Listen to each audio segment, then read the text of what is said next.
pour moi, c'est la découverte. Déjà parce que la science, c'est la découverte. Et puis, quand on arrive, on peut vraiment discuter avec des personnes qui travaillent dans des domaines très très différents, la chimie, la physique, les maths, la santé. Et du coup, c'est plein de découvertes. Et on peut aussi découvrir peut-être son futur métier.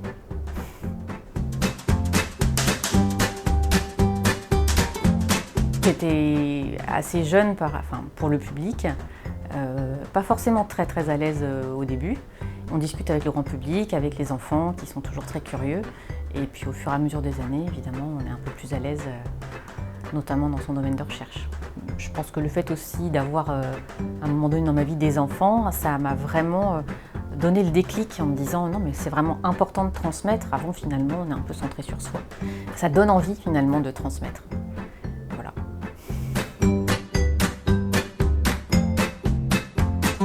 J'aime bien le contact avec les enfants.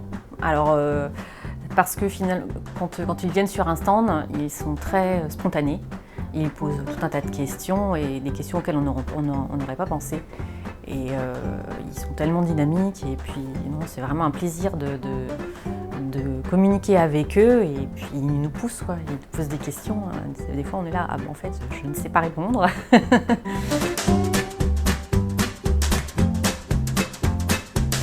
Au début, finalement,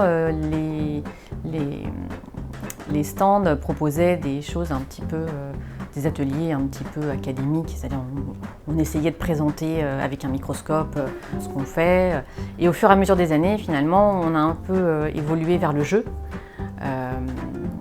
pour avoir une meilleure discussion et ne pas être trop scolaire, on va dire. On fait un type d'escape game et donc lors de cet atelier, les personnes vont devoir aller d'un stand à un autre au sein de nos 7 stands pour répondre à des énigmes et découvrir le code secret qui va leur apporter la clé du bonheur, enfin en tout cas la recette du bonheur. Donc évidemment c'est une recette presque biologique.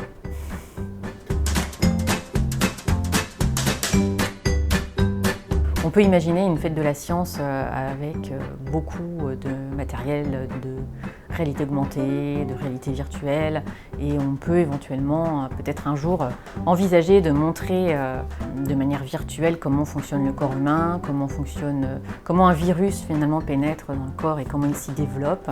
Et on pourrait très bien imaginer d'immerger avec un casque de réalité virtuelle et on peut finalement se mettre un petit peu à la place, être à côté par exemple d'un vaccin et puis voir dans le corps humain comment ça se passe, essayer de montrer au grand public, montrer des choses vraiment scientifiques et de manière vraiment augmentée, comme on dit, la réalité augmentée. Voilà.